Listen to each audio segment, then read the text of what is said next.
Yo digo, porque me sirve a mí no tengo un entrenamiento tan locuaz, tal vez, para este tipo de conversaciones, digo dos cosas, o voy haciendo pie en dos preguntas que me mandó Pablo, y que fueron alrededor de las cuales organicé un poco esto que quiero decir en estos minutos breves. Voy a ser seguramente más breve que 20 minutos, y dándole lugar a Marcos.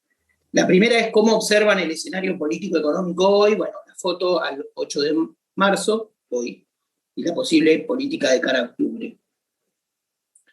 Bueno, y la segunda pregunta dice, ¿cómo evalúan la dinámica dentro del oficialismo? Alberto Fernández, Cristina Fernández, y de la oposición, Juntos por el Cambio, con la elección como telón de fondo. Entonces, yo voy a decir algo un poco conteniendo dentro de lo posible esas preguntas. Lo primero, en realidad, sería cómo veo al gobierno de Alberto Fernández. Y lo primero que podría decir, utilizando una palabra que no tiene, y que no tiene buena prensa y tiene por qué no tener buena prensa para mucha gente, incluyendo a Marcos, he escuchado a Beatriz Sarlo despotricar contra esa palabra, pero para mí es una palabra que tiene un uso popular y de algún modo organiza, que es, yo creo que el gobierno está bajo las condiciones de hierro de la época, ¿no? Y esta época está marcada un poco por eso que todos llamamos grieta, y que cada cual tiene su libre interpretación de qué querrá decir cuando dice grieta, aunque hay algunos acuerdos sobre qué quiere decir cada uno, ¿no? Creo que efectivamente hay una polarización política, hay una suerte se revive algo así como el empate, el viejo empate hegemónico. Hay dos sectores de la política que se bloquean mutuamente, que pueden bloquearse mutuamente, que se hackean, o sea, que obviamente el gobierno hace cosas y toma decisiones y la oposición hace lo suyo, ¿no? Pero se bloquean mutuamente.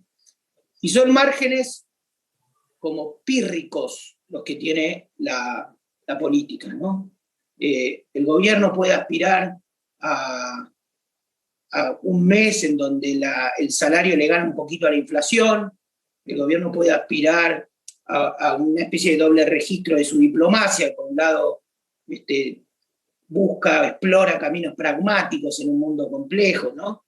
Y por otro lado tiene o cuida las apariencias de una diplomacia, si se quiere, más progresista, de cara a ciertos fantasmas que se desataron en los últimos años, que fueron el golpe en Bolivia y Bolsonaro, como dos ejes que parecieron mover en el continente o en Sudamérica la idea de que el factor militar vuelve a tener algo, ¿no? en este continente, aunque en la Argentina ese tema creo yo que tiene buenos anticuerpos, y eludiendo el factor militar venezolano, ¿no? Y colocando a Venezuela no se sabe dónde, que es para el gobierno un verdadero matete, ¿no? ¿no? Depende con quién hables qué piensan de Venezuela, ¿no? Pero Venezuela es una especie de tabú, termina siendo un tabú, es mejor no hablar de Venezuela, ¿no? Para el propio gobierno, pero lo incorporo además porque el factor militar es decisivo en Venezuela también. Entonces, uno imagina que hay un poco de diplomacia o de, digamos, política exterior pragmática, donde se puede invocar alguna cosa. El año pasado, este es un quilombo de la temporalidad, pero se habló del acuerdo de venta de carne porcina a China, bueno, ¿no? Y el perfil de Felipe Solá como canciller, para mí es un político muy querido y es una persona que aparentemente sintetiza o puede sintetizar un buen perfil para la Argentina, es un hombre vinculado a la economía, a la economía agraria, y en todo caso y con una relación entre peronismo y campo, que también otro de los temas medio no resuelto del peronismo, pero no se desenvuelve finalmente eso, ¿no? Si no hay, entonces hay como movimientos, como una especie de tacticismo para acá, tacticismo para allá, y qué sé yo.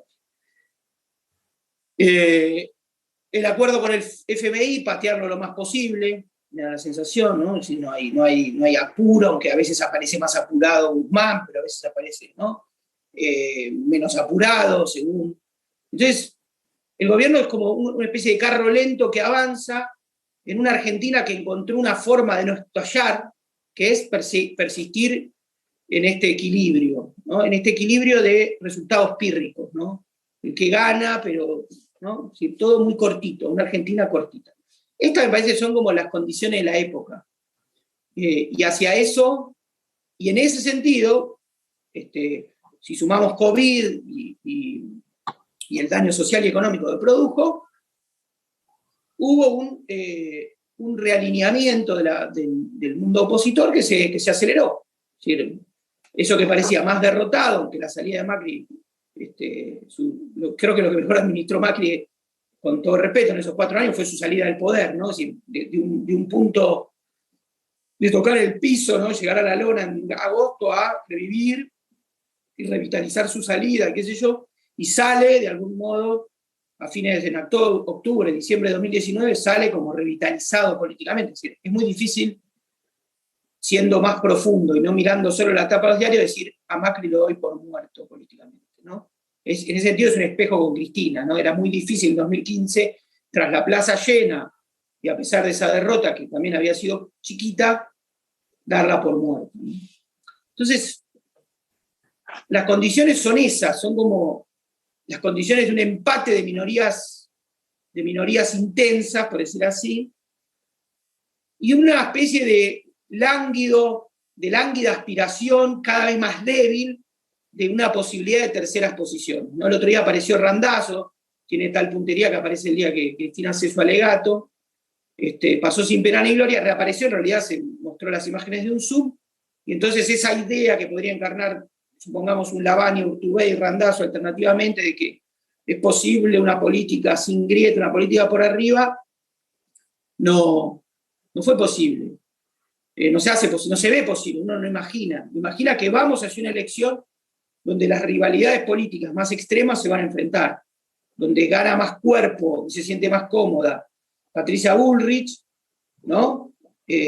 Por muchas razones, que Horacio Rodríguez Larreta, que vendría a ser, supongamos, el moderado, y donde la última versión de Alberto Fernández es una versión más apoyada, ¿no? Sobre las espaldas del kirchnerismo, y más extrema, supuestamente, que una versión que a mí me entusiasmó, es decir, soy una especie de nostálgico del 2019, porque a mí me parecía que, por supuesto ahora esto se toma un poco a la chacota, pero en la campaña de 2019 me parecía que había habido un frente de todos que fue capaz de reconciliar lo que parecía irreconciliable en el peronismo, ¿no? Es decir, Cristina, Massa, Moyano, Alberto, todos juntos en una habitación. Era imposible de imaginar y fue posible.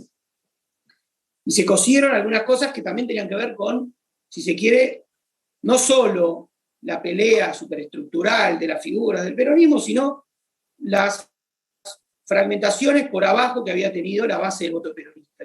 Ahí me apoyo mucho en algunas ideas de Sarazaga, ¿no? del politólogo, y algo que él había dicho, lo voy a repetir mal seguramente sin su lucidez, pero está rota la dirigencia peronista porque está rota la base peronista, ¿no?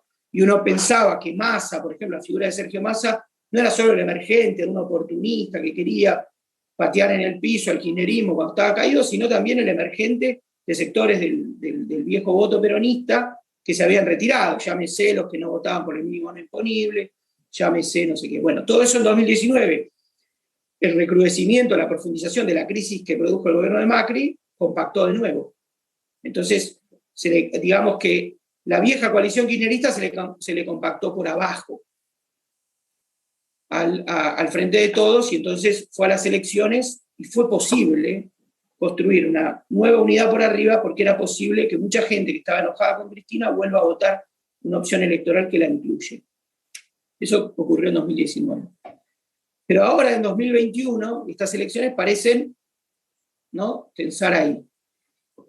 Mi impresión es que este bloqueo, este empate que puede dar cualquier resultado, no descartamos seguramente un posible triunfo oficialista, no se puede descartar, en parte porque, bueno, por muchas razones, digamos, pero porque hay 3 o 4 cosas de agenda que tal vez que tienen que ver con la vacunación, con la presencialidad y con cierta reactivación económica, ¿no? El eterno serrucho, ¿no?, que sube y se expande la economía un poquito en los años electorales y baja los años pares, siempre en un plano inclinado de declive, ¿no? Es decir, donde ese serrucho siempre nos lleva, estamos un poco peor, aún en los años que estamos un poco mejor que años atrás. Una Argentina de lento declive con su serrucho de inversión para mejorar el año electoral y baja, ¿no? Lo mismo ocurrió con Macri, su mejor año fue el 2017, después se le desbordó todo con el 2018 con la corrida cambiaria. Pero esto de que los años electorales, algunos dicen la solución es que no haya elecciones para hacer los verdaderos cambios, y otros podrían pensar que la solución es que se vote todos los años. Pero bueno, la plata hay que cobrarla, emitirla, pedirla prestada, y los tres caminos están difíciles en Argentina. Pero es posible que este año el gobierno triunfe, revalide. Es difícil imaginar que en estas condiciones, con estos resultados pírricos que se dan, en este día a día que tiene la política un poco tedioso, eso signifique algo que cambie, ¿no? Que cambie el escenario, que genere una esperanza, una nueva expectativa, no sé, que haya un viento que vuele las cosas, ¿no? Es decir, la Argentina, con esta grieta, es decir, con esta judicialización, con esta política de paneles, con toda esa rivalidad que para mí ya es tóxica, ¿no? Parece elegir un camino para vivir la crisis, pero no para resolverla. Muchas veces el planteo es que de la grieta se sale con grandes acuerdos políticos, ¿no? Fantasía noble, que uno puede tener, ¿no? Uno cree a veces uno creyó en Papá Noel y es una fantasía noble. Mi impresión es que de esa grieta, digamos, de esa especie de empantanamiento político, se sale con profundidad, no con consensos. Si la Argentina conoció los consensos, los conoce. Hay consensos retroactivos, acumulamos acuerdos. Política de derechos humanos, más o menos, asignación por hijo. Hubo acuerdos terribles. La política de los años 90 tenía demasiado acuerdo, que era el acuerdo de la convertibilidad. Es decir, era muy difícil, Graciela puede dar fe de lo difícil que era desatar ese acuerdo que tenía la política. El Frepaso, en la figura de Chacho Álvarez, dijo: me equivoqué de no haberla votado. Después de haber estado 10 años combatiendo el Frepaso al menemismo. No era en broma eso. Pero también decía: nos equivocamos de no haberla votado, ¿no? Si finalmente la alianza gana porque asegura el 1-1. Entonces uno diría, la política argentina sí sabe de acuerdos. El tema son qué acuerdos. Y lo contrario, entonces, a grieta, esta especie de vivir en la zozobra del desacuerdo ideológico, que culturalmente uno puede hacerse un pin, y tiene mucho más de capas medias y de cuitas en ciertos territorios que un corte profundo social para mí. No sea los votos, cómo se distribuyan los votos. Pero creo que esa grieta tiene más otra forma, más una pelea en la sobre representatividad que tiene la Argentina los periodistas, ¿no? Que si se pelea Brancatelli con Pilouta, o si Víctor Hugo con La Nata, o sea, cosas que no organizan la fractura argentina, que es más profunda que eso. Entonces, lo contrario sería una política, diríamos, de mayor profundidad, que agarre como los temas que la Argentina merece que sean discutidos. Y yo creo que la oportunidad perdida de estos años fue de nuevo eso. Porque el Frente de Todos, cuando ganó porque ganó un poco porque se paró por arriba, ¿no? Es decir, Macri apostó todo a, digamos, grieta a full, y el Frente de Todos hizo una opción que además se mostró: si nosotros podemos reconciliar a nosotros mismos, podemos dar un mensaje de reconciliación hacia la sociedad. Y fue una oportunidad de algún modo perdida. Tampoco veo que el gobierno de Alberto Fernández esté por afuera del promedio de la mediocridad política argentina. No imagino un gobierno ni de Larreta ni de Bullrich con algo tan distinto. En la oposición, todo es distinto, ¿no? Es decir, somos más republicanos cuando somos opositores, somos más idealistas, somos más distribucionistas, somos más rupturistas, somos más todo en la oposición. Cuando sos gobierno, se te viene la época encima y el límite de la época encima. Y es verdad que vivimos en una especie de hiperrealismo. Lo vivió Macri, que iba ahí, que corría, qué sé yo, y lo vivimos ahora. Es decir, tocar un punto de retención es un bolonqui atómico, meter un impuesto más, sacar un impuesto menos. Es decir, estamos siempre como yendo al chapista o al que te arregla el auto, te lo emparcha, pero no se lo dejas 20 días o un mes para que te lo arregle de verdad, ¿no? Siempre es como se arregla un poquito, ¿no? Entonces es esto, vuelvo a lo anterior, es una Argentina al ritmo de esos resultados pírricos que son, y es deprimente, pero es deprimente hoy la Argentina. A mí no me interesa exactamente una suerte electoral, y lo digo siendo muy cercano al gobierno y como peronista, es decir, yo no quiero una Argentina para el peronismo, sino un peronismo para la Argentina. Es decir, creo que todos acá somos, yo tengo hijos,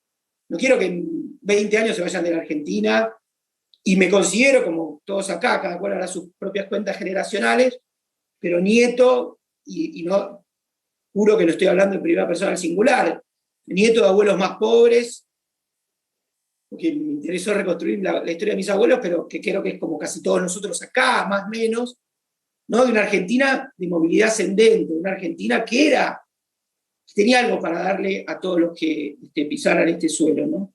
Y hace años que eso está quebrado, ¿sí? Eso está quebrado, ¿sí? Estamos moviéndonos sobre la decepción última o sobre una ilusión última que siempre es corta. ¿Sí? No creo que ni el Frente de Todos ni el peronismo tenga resuelto un modelo, puede tener resuelto un modelo de poder, ¿no? Una cosa que dice Jorge Asís sobre el kirchnerismo, ¿no? Que no sé si es muy querido en este club, pero dice, bueno, o la Cámpora tienen un modelo de poder o un proyecto de poder, pero tiene un proyecto de país. ¿Quién tiene un proyecto de país en Argentina? No me quiero correr el arco hasta el infinito para atrás, pero ¿quién tiene hoy un proyecto de país? ¿No? ¿Quién imagina? Entonces es una especie de política sin grandeza, completamente espectacularizada y completamente judicializada. Claro que habría que cambiar la justicia. Habría que cambiar la justicia. Ahora, en estas condiciones no se puede mover un expediente. ¿Sí? Todo está sujeto a vetos mutuos que vuelven imposible esto. ¿No? Si, con Cristina y se hagan lo que tengan que hacer, es una especie de... En la Argentina hay una renuncia a los resultados. Es decir, la política te dice cómo atravesar, pero no cómo resolucionar, ¿no? Es decir, los problemas, es decir, en nuestro equilibrio es esto. Es un fiscal que odiamos, uno que no sé qué, inflación, una paritaria que se le pone techo y después se le abre un poquito el techo y se le vuelve a cerrar, unas retenciones que, ¿para qué se votan por ley si después se pueden destituir igual? Votar una ley de emergencia, un límite a la retención y no se puede mover nada. En Argentina no puede mover nada, o sea, en Argentina bloqueada. Esa es para mí el cuadro, la foto más larga de este año, sumado a todos los problemas del... Estoy mirando por si alguien me dejó redondear. Miraba porque uso el teléfono, el Zoom en el teléfono y el WhatsApp web. Es lo que puedo tener porque no sé por qué la computadora no me agarra el Zoom. Pero esa es la Argentina trabada. Entonces, mi sensación es que puede ocurrir cualquier cosa. Y probablemente lo más probable es que ocurra el triunfo este año del Frente de Todos. Yo lo voy a ir a votar, yo voy a votar al Frente de Todos, pero voy a votar sin ninguna esperanza, ¿no? Ninguna esperanza de grandeza en el escenario político, ¿no? Y a la vez, como decía antes, y si quieren cierro, creo que este gobierno está en el promedio de lo que puede dar esta clase política. Una pregunta para alguien que la sepa mejor responder. ¿Hay clase política en Argentina? O sea, en 2001 supuestamente la borró. Todos hacen política como si no hubiera clase política. Hoy veía no me sale el nombre, ahora el senador formoseño en Formosa, Naidenov o algo así. Y la locutora de TN decía, esto es la gente, le da la palabra, se la quita y dice, no, pero sin políticos acá, ¿no? Y Naidenov acepta eso, en parte porque yo creo que la estrategia profunda del Juntos por el Cambio y del macrismo es nunca hacer la política, sino diluirse en la sociedad y emerger como una política que la sociedad demanda. Si uno mira del lado del kirchnerismo también, siempre el poder es el otro, el poder político nunca es el poder lo tiene otro, entonces... Pero en simultáneo a eso, es decir, a esa idea de que nadie quiere ser la política, que parece ser la inherencia profunda del 2001, son la política, todos son la política. Y esta es la política que nos permite esto, la política que nos permite vivir en un país así, en un país empatado y trabado. Tuve la ilusión, seguramente, en 2019, y creo, a mí me parece que Alberto Fernández no es un hombre dominado solo por la mala fe o por el el deseo del daño, pero tuve la ilusión de que podía construir una situación de mayor grandeza política, que encontrara un país que puede discutir cuestiones en más profundidad. Y la verdad que veo que eso no se logró, pero sería injusto decir no se logró porque la oposición, bla, bla. Nada más. Bueno, muchas gracias, Martín. Gracias por tu exposición y por el respeto al tiempo. Entonces le voy a pasar la palabra ahora a Marcos Novaro, que va a tener sus 20 minutos, y después vamos a abrir para preguntas, que repito, por favor me hacen llegar a través del chat si es que tienen algunos comentarios o preguntas para cualquiera de los dos expositores. Adelante, Marcos. Bueno, buenas tardes, muchas gracias por la invitación. ¿Qué tal, Martín? Un gusto compartir la mesa con vos. Y fue muy interesante tu planteo, digamos. Yo voy a tratar de plantear, bueno, algunos argumentos en polémica con los tuyos, pero recogiendo algunas ideas que me parece que yo comparto, digamos, ¿no? Tienen que ver un poco con el ánimo, un poco deprimido, digamos, que te noto, que es, bueno, sí, un contexto bastante decepcionante, digamos, y también esta idea de gobiernos, que yo lo ampliaría al segundo gobierno de Cristina, digamos, gobiernos muy débiles, ¿no? O sea, tenemos una serie de gobiernos débiles. No diría que todos estos gobiernos débiles están en la misma situación, digamos, ¿no? No todos estos gobiernos son igualmente débiles, ¿no? Ahí salió un ex macrista a decir que nunca había habido un gobierno tan débil como el de Macri. Bueno, no exageremos, ha habido también gobiernos mucho más débiles que el de Macri, pero sin duda que el gobierno de Macri fue un gobierno bastante más débil en términos de sus apoyos, sus recursos legislativos, territoriales, gremiales, etcétera, etcétera, una cantidad de rubros en los que fue bastante más débil que el segundo gobierno de Cristina. Y también que el de Alberto, digamos. Y ahí discutiría un poco tu tesis principal, que me parece que es, que estás tratando de que le demos un aprobado con 4 a Alberto porque no puede hacer otra cosa, digamos, ¿no? O sea, Alberto es tan débil que realmente no pudo hacer otra cosa. Nos ilusionamos con que podía hacer otra cosa. Bueno, ahí me parece que tiene un poco que ver con esta visión tuya sobre lo del empate y el modo en que funcionan los bloqueos, que me parece a mí discutible, digamos, ¿no? Pero antes que nada, yo iría un poco a la primera cuestión, digamos, ¿no? ¿Cómo llegamos acá, digamos, ¿no? ¿Cómo llegamos al gobierno de Alberto? Ahí, digamos, bueno, dos cosas, ¿no? Esa unidad del peronismo, sin duda, fue una gran construcción política, la gran novedad de estos años, digamos, ¿no? La reunificación del peronismo. Y eso, más que fruto de la sociedad, digamos, yo creo que es fruto de una estrategia muy, muy hábil de Cristina, que demostró que haciendo política desde el llano puede ser buena, digamos, ¿no? O sea, hizo muy bien su trabajo después del susto que se pegó en 2017, ahí recapacitó y empezó a hacer las cosas bien, dejó de ayudar a Macri, dejó de hacer el papel que Macri necesitaba, y se hizo un papel completamente distinto de reunificación del peronismo, muy rápido, aprovechando, sí, una circunstancia favorable, digamos, con la crisis, pero aprovechándola bien, digamos, ¿no? Con buen arte político. Ahora, ¿qué es lo que resultó de eso? Resultó una promesa doble que genera cierta dificultad, digamos, ¿no? Que es, para ganar las elecciones necesita la moderación, y esa moderación en el planteo de Alberto Fernández es reconciliar al peronismo con una democracia más o menos equilibrada, medianamente equilibrada, o sea, no una democracia populista, digamos, no, es una democracia medianamente equilibrada, y con el capitalismo, con los empresarios, con las condiciones mínimas que necesitan los empresarios para funcionar. Es decir, no volver ni a los proyectos anticonstitucionales del segundo mandato de Cristina, ni a Moreno, Kicillof, compañía, digamos, ¿no? Hacer una gestión un poquito de la economía un poquito más decente. Esa primera promesa estaba en tensión ya desde el principio con la promesa que animaba la reunificación peronista, que era dejar atrás los juicios por corrupción, digamos, ¿no? De alguna manera sepultarlos.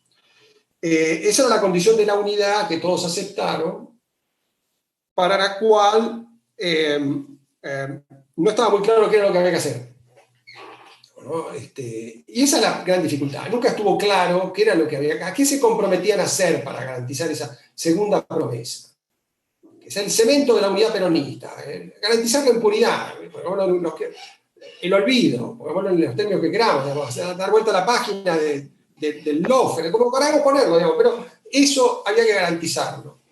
Y eso nunca estuvo claro cómo iba a funcionar, ¿no?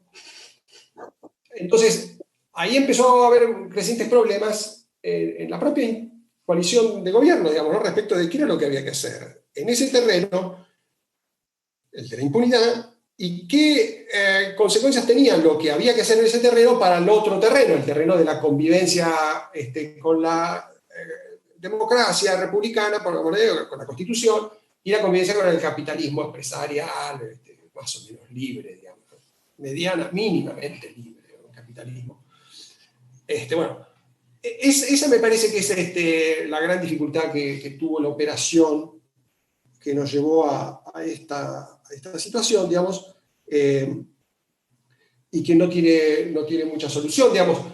Esto, por si yo no lo entiendo mal, Martín lo interpreta como, digamos, una traba que tiene que ver con bloqueos externos, o sea, la coalición se enfrenta a un empate. Es un empate con relaciones de fuerza externas. Yo no veo ese empate, digamos, ¿dónde está? Acá no hay un bloqueo de otros actores que compiten con el frente de todos. Acá simplemente hay cosas que no se pueden hacer, que el frente de todos trata de hacer, pero que no se pueden. O sea, vos no podés destruir como Dropin. ¿No? O sea, no es fácil, por lo menos no es fácil, digamos, ¿no? Entonces, y eso es lo que finalmente han llegado a la conclusión que hay que hacer. Ahora, para destruir como Dropin parece que hay que destruir todo el Poder Judicial, porque hay ciertas lógicas corporativas que ahí funcionan, digamos, ¿no? Entonces, ahí no se trata de un bloqueo, no hay un empate, hay simplemente límites constitucionales, hay ciertos límites prácticos, digamos, ¿no? O sea, para hacer eso vos tenés que, poner mucha dinamita, tenés que generar gran conflicto institucional, y necesitas mucho tiempo, además. Bueno, ese es un obstáculo que no tiene nada que ver con un bloqueo, ni con un empate, digamos, ¿no? Acá claramente no hay ningún empate, lo que hay es un gran problema. ¿Por qué no se aprueba la reforma judicial de Alberto? No porque Juntos por el Cambio la bloquee, no porque haya un empate en el Congreso, no, simplemente porque el kirchnerismo sabe que eso no sirve para nada, ¿no? O sea, eso no le sirve para lo único que realmente importa, esto que es no sumar jueces, sino sacar a los que están. Hay que sacar a los que están, no pasarse 3 años creando nuevos juzgados, hay que sacar ahora a los que están. Entonces, ese es el tipo de problemas en los que estamos, digamos, ¿no? Es una gran construcción política que tiene un fin muy poco noble, digamos, ¿no? Que es y muy destructivo, y que se anula como construcción política, porque aquello que prometió y que podría funcionar, porque tenía los recursos para que funcionara, no se puede hacer por las dificultades que la misma coalición se genera por el pacto de impunidad. Yo creo que esto está muy claro en varios terrenos, digamos, ¿no? O sea, y ahí hay que ver, bueno, cuánto pesan las relaciones de fuerza y cuánto pesan las estrategias personales, las decisiones personales. Yo creo que pesaron las dos cosas, ¿no? O sea, sin duda el kirchnerismo duro pesaba mucho más de lo que los optimistas con la reconciliación pensaron, ¿no? O calcularon. Pero además, Alberto Fernández se reveló como una figura que no supo aprovechar las oportunidades que tuvo, digamos, porque existieron oportunidades de hacer una serie de cosas en el terreno de la convivencia democrática y de la economía que generaban un espacio para romper o por lo menos relativizar el pacto de la impunidad, digamos, ¿no? O sea, suavizar, no permitirles tal centralidad que ha adquirido con el tiempo, digamos, ¿no? Y eso, bueno, por lo menos a mí se me ocurren 2 ejemplos, digamos, ¿no? Que revelan hasta qué punto estamos atrapados no tanto en una relación de fuerza, que es complicada en la escena política general y dentro del frente de todos, sino con dificultades para desarrollar estrategias, ¿no? Ahí no importa tanto la grieta, ahí importa, bueno, la habilidad de los políticos, y han demostrado ser un poco hábiles. Yo creo que el primer tema en el que esto quedó muy claro fue la negociación de la deuda, digamos, ¿no? Alberto tenía la oportunidad de hacer una renegociación rápida de la deuda, como la recomendaban los economistas, en los que él primero pareció que se iban a apoyar, ¿no? Que eran Redrado, Nielsen y compañía, ¿no? Una renegociación rápida que le permitía no solamente postergar pagos, sino volver a tomar deuda, ¿no? Volver a endeudarse, y que las empresas se volvieran a endeudar.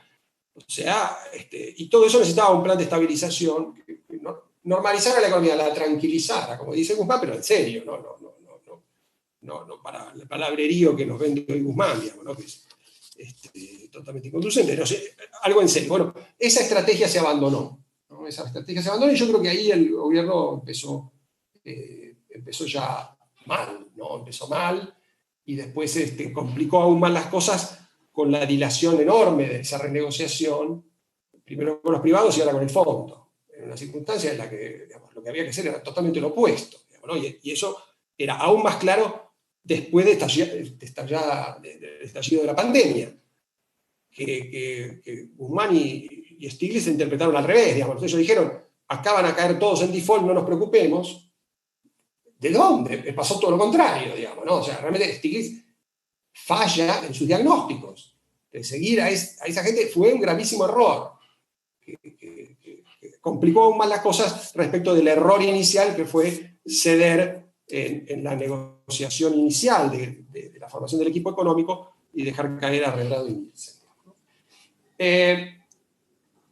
Y respecto a la segunda cuestión es todo el tratamiento de estos conflictos con la Corte, ¿no? Es muy claro, digamos, que Alberto tenía la oportunidad de marcar un equilibrio. Ese equilibrio no implicaba desentenderse por completo de los problemas de Cristina, sino, bueno, darle largas. Y esa fue una idea inicial que él ensayó, pero que fue abandonando. ¿Fue abandonando por qué? Porque no tenía espacio para defenderla, o por falta de carácter, de solvencia y de firmeza, finalmente, ¿no? De plantarse, decir, no, hay ciertas cosas que no vamos a hacer. Decirlo en serio, ¿no? Esta cuestión de que lo dijo hace un año, que hay cosas que no vamos a hacer y ahora las está haciendo, ¿no? Entonces, eso explica, me parece, por qué yo creo que más que límites estructurales, lo que ha habido es, ha fallado un gobierno, digamos, ¿no? Ha fallado un diseño de gobierno y un líder de gobierno. Fallaron, digamos, ¿no? Y lo que tenemos ahora es, bueno, la sombra de lo que podría haber sido. Efectivamente, esto podría haber funcionado mucho mejor. No va a pasar, digamos, ¿no? O sea, no me da la impresión de que vaya a pasar. Ahora, en esto, hasta acá, más o menos mis disensos, yo creo que en lo que sí comparto plenamente con Martín es en las perspectivas, digamos. Yo creo que esto puede funcionar de todos modos, digamos, ¿no? Esto es muy estable. Porque la unidad del peronismo garantiza un piso electoral casi imbatible, porque el año va a ir mejorando, las vacunas llegan, las clases funcionan, y algo de recuperación y freno a la inflación va a haber, y porque la oposición no está haciendo muy bien su trabajo, digamos, ¿no? La oposición está apenas reaccionando a los errores del gobierno y cebándose mucho con que con eso le alcanza, ¿no? Entonces, el gobierno fracasa con las vacunas, entonces vamos con las vacunas y hacemos una convocatoria. Esa convocatoria no funciona, pero tenemos enseguida el escándalo Formosa, y entonces vamos con la misma fórmula con el escándalo Formosa.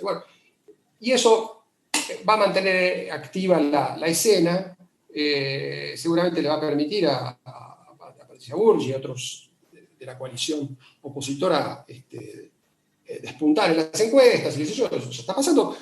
No me parece que eso vaya a alcanzar, digamos, ¿no? Y creo que si están muy esperanzados y muy optimistas, se van a llegar una sorpresa bastante decepcionante, digamos, ¿no? Ahora, esto es así de vuelta, esto es así porque es la lógica de esa coalición, porque funciona de la misma manera que funcionaba en la polarización la oposición que le hacía Cristina Macri, estos argumentos así de espejo no me convencen, digamos, ¿no? De vuelta vuelven a ser soluciones bastante simplistas para algo que es bastante más complicado, digamos, ¿no? El peronismo no se unificó de la misma manera en que funciona hoy Juntos por el Cambio.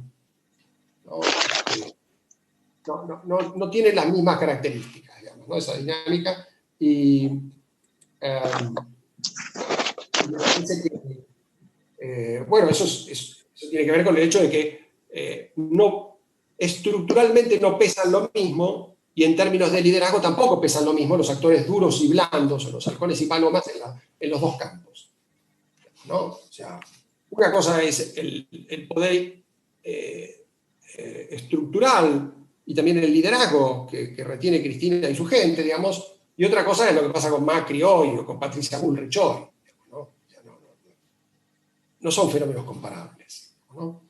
Entonces yo creo que a mediano plazo sí hay ciertas posibilidades de que los moderados tengan una oportunidad, digamos, ¿no?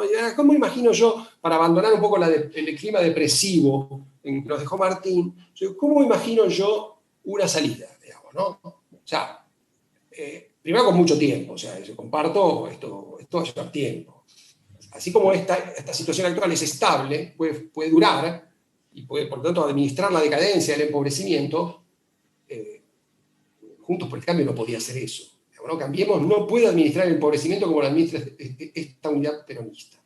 Eso es un mérito y también un demérito, digamos, ¿no? Por algo esto funciona. Funciona porque la lógica del empobrecimiento es interna a la dinámica de la unidad peronista, digamos, ¿no? Bueno, vos citaste a Sarazaga lo explica bastante bien, digamos, ¿no? Esto funciona. Ahora, Sarazaga lo explica aún mejor de lo que él piensa, porque él cree que todo supone división del peronismo. No hace falta que el peronismo esté dividido. Lo administra dividiéndose y también uniendo cuando se une. Digamos. Lo administra siempre muy bien. Ahora, ¿qué es lo que podría llegar a pasar para romper esta dinámica? Digamos, ¿no? Obviamente, ahí estamos de acuerdo en que requiere algún tipo de construcción que sea superadora de la polarización que vivimos.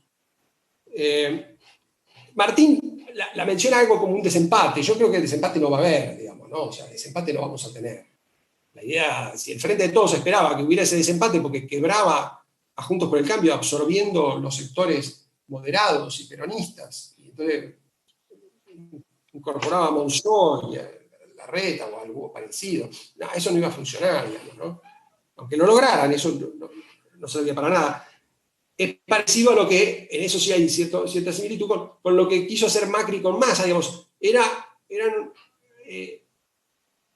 sí, era lo que se podía hacer en el momento, pero era pan para hoy y hambre para mañana, digamos, ¿no? Iba a funcionar mientras hubiera posibilidad de pagar colaboración legislativa caso por caso. En cuanto a esas condiciones desaparecieran, hubiera una ventaja en ser más competitivo, en mostrarse más polarizado, Massa iba a abandonarlo, y eso fue lo que pasó, digamos, ¿no? Entonces Massa cobró y después lo traicionó. Algo que ya se vivió tantas veces, ya le había pasado a Alfonsín, le pasó a De la Rúa, le pasó a todo el mundo eso. Entonces, ¿qué sentido tenía insistir con esa fórmula? Yo creo que ahí está el principal error de Macri, que no trató de ampliar la coalición, y eso, bueno, era difícil, pero requería de otros actores, no de una figura como Massa, requería de gobernadores, de los que tienen el poder permanente en el peronismo, los gobernadores y los sindicatos, ¿no? Entonces, no de un caudillo con el cual no se podía, no tenía territorio, con el cual no se lo podía asir, digamos, ¿no? Y que tampoco tenía mucha chance de hacerle una oferta de pacto, porque digamos, no tenía posibilidades de crecer. Entonces yo creo que si hay alguna chance para salir de estas situaciones, algún tipo de oferta de cogobierno que sea convincente y que se pueda garantizar en el tiempo. Y eso requiere de socios con poder permanente de dentro y de fuera del peronismo, ¿no? Y eso supone algún tipo de acuerdo, incluso acuerdo de alternancia, ¿no? O sea, Macri, tal vez la única chance que podía tener al respecto era un acuerdo con Schiaretti para que Schiaretti fuera su sucesor. Eso tal vez hubiera podido funcionar, digamos, ¿no? Ahora, a futuro, ¿es aplicable alguna fórmula de este tipo? Martín no confía en los acuerdos, digamos, y yo creo que tiene razón, digamos, ¿no? Los acuerdos suelen ser muy caros y efímeros, entonces no creo que sea posible, digamos, diseñar una salida así de laboratorio, digamos, ¿no? Pero sí, yo creo que la experiencia indica que, independientemente de quién gane las elecciones de este año y las elecciones dentro de 3 años, lo importante va a ser qué es lo que haga después, digamos, ¿no? Y lo que tiene que hacer después, en mi opinión, es ampliar la coalición, ¿no? O sea, trabajar para ampliar en serio la coalición. Y en un país presidencialista eso supone intercambiar algún tipo de compromiso de sucesión. Colaboración por sucesión. Que también es algo que no se intentó hasta ahora, ¿no? Algo que tal vez podría funcionar en un escenario donde vos vas a tener una enorme cantidad de dificultades, ¿no? Incluso mayores que las que hubo en 2016, ¿no? Eso creo que podría ser tal vez una vía por la cual, si el peronismo hoy no cuenta con actores capaces de empujar algo así, por lo menos sí lo puede hacer Juntos por el Cambio, ¿no? Y Juntos por el Cambio creo que además es casi imprescindible intentarlo, porque yo estoy de acuerdo con Martín en que con lo que tienen va a ser muy difícil que convenzan a la gente de que un cambio es viable y atractivo. O sea, si no lo fue con Macri cuando se podía endeudar el país, ahora que ya es más difícil, digamos, ¿no? Para volver a endeudarse va a tener que hacer un montón de esfuerzos previos. Cualquier estrategia de cambio supone primero costos, supone más sacrificios. Entonces vos vas a tener muy difícil convencer a la gente de salir de este statu quo, ¿no? O sea, el voto, me parece, predominante va a ser conformista, incluso en los que van a votar en contra del gobierno, ¿no? Básicamente un voto conformista. Están los que les gusta como estamos, y están los que no les gusta, pero también sabe que en este ambiente puede sobrevivir. Y mientras tanto, las cosas siguen, ¿no? Y ese me parece que es un poco el clima de resignación que yo entiendo es el principal problema que tenemos, digamos, ¿no? En este contexto está todo el mundo haciendo su negocio. A mí me impresionó el argumento de Martín: voy a votar pero no tengo ninguna esperanza. Bueno, probablemente una de las personas más lúcidas, digamos, de los intelectuales del Frente de Todos, va a votar con esa resignación. No es poca cosa, ¿no?, decir esto. No creo que pase absolutamente nada, pero yo voy a seguir votando a este gobierno. Bueno, hay una actitud no muy diferente en muchos de los que van a votar a la oposición, que saben que tampoco van a lograr gran cosa, ¿no? Que finalmente tienen esa impresión de que las cosas van a seguir así. Entonces, en este ambiente yo creo que vamos a tener muchos problemas y tenemos casi asegurada, digamos, la continuidad de estos problemas, y sería bueno ponerse como prioridad combatir primero, ante todo, ese clima de opinión, ¿no? Empezamos con esa actitud, muy lejos no vamos a llegar. No como reproche, digamos, ¿no? Porque efectivamente es bien justificado tener esa actitud, pero me da la impresión de que es el centro de nuestras dificultades. Bueno, eso es todo lo que quería decir. Muchas gracias.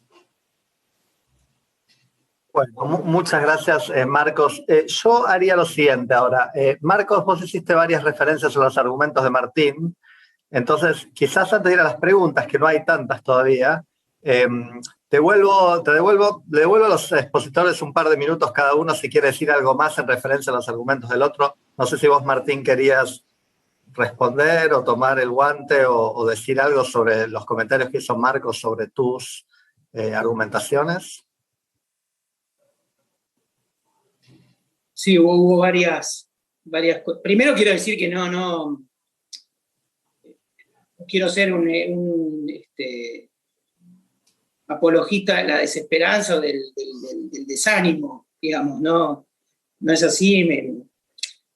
Me considero una persona que busca la felicidad y está más feliz cuando hay más gente feliz, ¿no? Obviamente, pero no quería venir con... Es lo que veo de este año, ¿no? Es decir, de un 2020 que fue muy difícil, mucho más difícil de lo que cualquiera imagina, obviamente, y que un poco,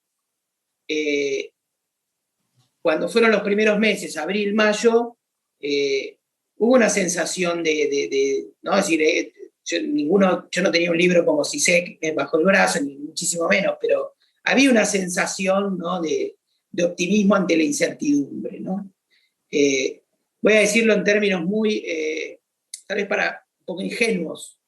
Al final el COVID mostró cómo funciona el mundo, ¿no? No trajo un mundo nuevo, sino una especie de fotografía profunda, ¿no? De cómo es el mundo. Es un mundo desigual, brutal, donde los países sacan los ojos por vacunas, donde, ¿no? Es decir, esto, incluso lo digo por la parte, digamos, esta idea de el Estado te salva, digamos, ese tipo de cosas, ese tipo de expresiones. Yo en general no me gustan los eslogans fáciles ni nada de eso, pero esos primeros suspiros que podía haber acá en la Argentina, en algunos sectores afines al gobierno y más allá, ¿no? Es decir, un oleaje frente a esto, que era horrible imaginar que...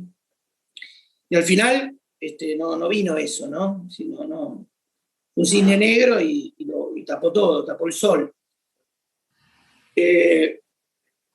Mi sensación, con esto voy cortito a algo también, en relación a la parte que me toca. Es decir, yo tengo un juicio crítico que es redundante sobre el gobierno de Macri y no me siento interpelado por la oposición, pero eso es redundante. Es decir, yo no perdería tiempo acá diciendo no, porque tal cosa, tal otra. ¿Sí?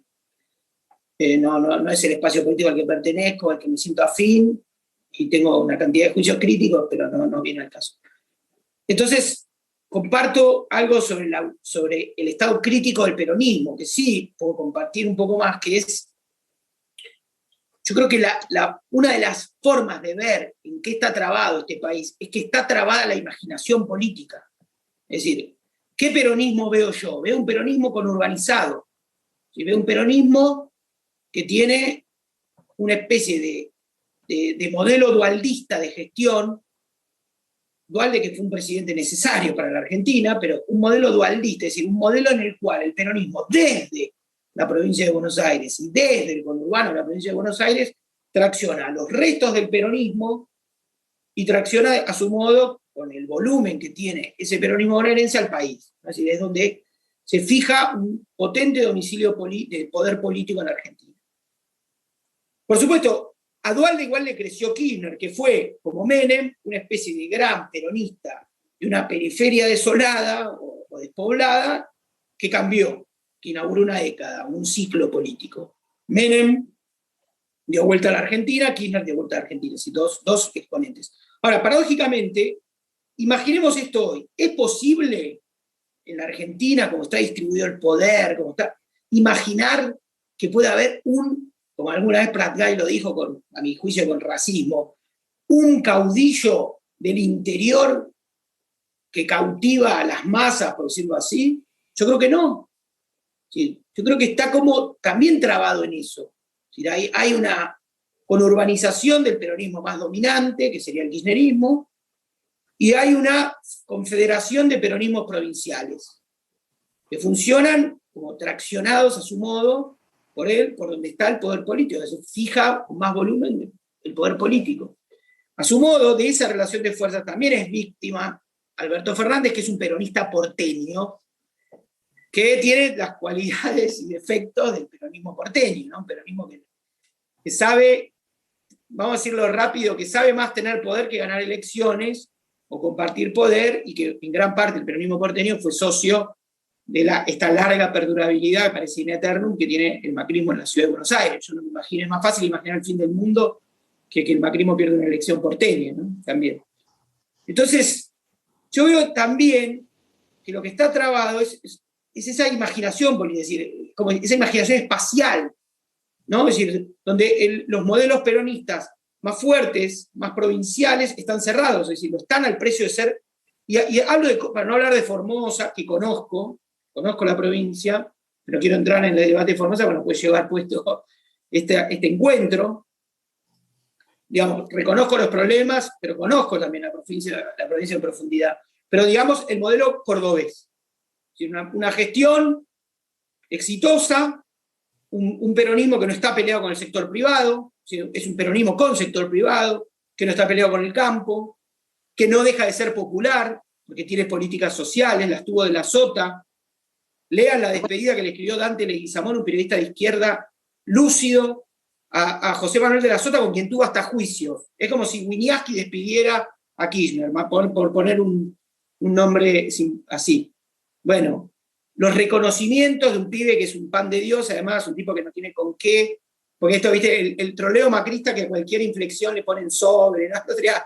Tuve una noche sufriendo que no sé qué, que era un troll y que estaba ensobrado acá, ensobrado allá, pero bueno, cosa de la vida. Pero entonces ese modelo cordobés funciona, ahora es inexportable, es una especie de vivir con lo nuestro cordobés, un peronismo súper interesante para mí, que maneja una de las cuentas pendientes, a mi juicio, que tiene el peronismo, que es cómo se relaciona con el campo, con los que producen dólares, algo que tiene muy bien trabajado. Si Juntos por el Cambio es una especie de mapa electoral superpuesto con el mapa, digamos, del conflicto del 2008, es decir, ¿no? Supo encontrar ahí una expresión, ¿no? Es un mérito político de Juntos por el Cambio. Diríamos, tiene un sujeto, está claro, ¿no? Entre la ciudad y el campo. Pero bueno, pero el modelo cordobés, de hecho, Schiaretti, porque el límite no es solamente que el kirchnerismo no sé qué, el límite también es electoral, el límite es que Schiaretti sabe que comparte, que mucha gente que lo vota a él cuando van a la elección nacional, algunos meterán votos del Frente de Todos y muchos meten votos de Juntos por el Cambio. Entonces, esta grieta arma escenarios muy cerrados, muy autónomos, muy propios, ¿no? Muy particulares. ¿Sí? En una provincia tan importante, y ni hablar Santa Fe. Entonces, vemos provincias o Mendoza, provincias, no quiero ser discriminador, pero provincias con volumen económico, con densidad demográfica, con exportación, que producen dólares, que tienen modelos hiper particulares que no se organizan sobre kirchnerismo, antikirchnerismo. Pero aparece la nacionalización de la política puesta por arriba, ¿no? Y en el caso del peronismo, puesta por un peronismo muy conurbanizado, ¿no? Y hay que gestionar el conurbano, y no es fácil. No se olviden que, digamos, Vidal tuvo aliados a muchos intendentes, el peronismo es una máquina de bloquear, vemos. Macri llegó al poder abrazado a Hugo Moyano también, en el 2015. Tenía una foto, un homenaje, una estatua a Perón. Macri llegó al poder y todas las organizaciones sociales que yo reivindico como garantes de un orden social mínimamente justo, el movimiento Evita, la UTEP, más allá de los protagonismos o de los personalismos mesiánicos que pueda haber, digamos, también los tuvo, ¿no? Al movimiento Evita le decían el movimiento Carolina por Stanley, o otro tipo de acuerdos que los hubo. Es decir, también tenemos que ver sobre qué está hecha la gobernabilidad argentina, que es sobre una cantidad de acuerdos que son difíciles de remover. Es como si hubiéramos aprendido después del 2001 a no estallar nunca más, pero como no estallamos nunca más, estamos demasiado atados a un modelo de gestión que no permite imaginaciones más amplias. Esa es la paradoja argentina. No es que estamos atados solamente a una rivalidad por Comodoro Pi o por no sé qué. Estamos atados a un orden que fuimos armando para que no haya gente muerta de hambre, para que nadie no tenga. Pero después, ojo, también eso es lo que, ¿no? Es decir, esa especie de gran paritaria argentina, que es nuestro orden, bueno, también obviamente que ata un poco de pies y manos imaginaciones más audaces. En tal caso diríamos mal, perdónenme, el neoliberalismo de Macri o la supuesta chavización del kirchnerismo, ¿no? Como dos extremos que para mí son a veces más imaginaciones que. No creo que hoy en la Argentina nadie esté pensando en un cambio de régimen, ¿no? Más allá de los excesos o de las cosas que pueda haber. Entonces, esta es la Argentina, está como trabada. Es una Argentina que no tiene tampoco tanto espacio para la imaginación política. Paro acá porque creo que sería injusto y me como demasiado tiempo. Bueno, muchas gracias, Martín. Vamos a hacer una cosa, porque ahora sí ya empezaron a llegar las preguntas. Marcos, si tenés algo para decir, te pido muy brevemente, y si no, pasamos a las preguntas. ¿Querés decir algo, Marcos? No. Me parece que la descripción que hacía Martín recién del peronismo es bastante compartible, digamos. Me parece interesante pensar A ver, lo que yo le discutiría de eso es por qué él piensa que, de vuelta, yo tengo que hacer el papel de esperanzado frente al peronista resignado, digamos. ¿Por qué pensar que el peronismo no puede volverse más reformista, digamos, ¿no? ¿Por qué creo que Martín dijiste, literal, no se puede exportar el modelo cordobés? Bueno, de hecho, creo que ese modelo tampoco es nada demasiado, digamos, demasiado innovador, digamos, ¿no? Es básicamente la continuidad de la experiencia de los 90. Es eso, digamos, ¿no? Intenta. Y en realidad, digamos, en otro ambiente, tipos como Perotti y otros podrían emular eso, digamos, ¿no? ¿Por qué no pensar que eso es viable? Bueno, tal vez esa es la gran pregunta. Yo creo que digamos, si eso no se puede resolver, no hay solución, digamos, ¿no? Si vos no convences a una parte importante del peronismo territorial, y sindical también, pero principalmente territorial, de que hay que volver a un ánimo reformista que haga viable la economía y las instituciones en Argentina, todo lo demás es una discusión inútil, digamos, ¿no? O sea, vamos a tener muy poco posibilidades de cambio, ¿no? Gracias, Marcos. Quizás yo lo que haría, tenemos algunas preguntas y suficiente tiempo. Quizás yo voy a usar de mi posición de moderador para hacer una preguntita a Martín, que quizás va para el mismo lado de algunas de las cosas que se está preguntando Marcos, ¿no? Antes de hacer eso, quiero aprovechar para agradecer, que quería hacerlo al principio, a Pablo Marmorato y Victoria Iskovich, que colaboraron para hacer posible esta reunión y tener a los invitados, etcétera. Así que gracias a ambos. Quizás mi pregunta, Martín, realmente me pareció muy interesante la referencia a tu esperanza en el 2019, con la convergencia de diferentes sectores del peronismo en el Frente de Todos. Pero a mí me interesa preguntarte qué es lo que vos verías de común, ¿no? Porque mi visión sería, no hay absolutamente nada en común en esta gente, en general en el peronismo de la década del 70, puede estar ultraderecha, ultraizquierda, bueno, no hay que volver a la historia política argentina para saber que el peronismo ha cobijado básicamente todo tipo de enfoques de política pública.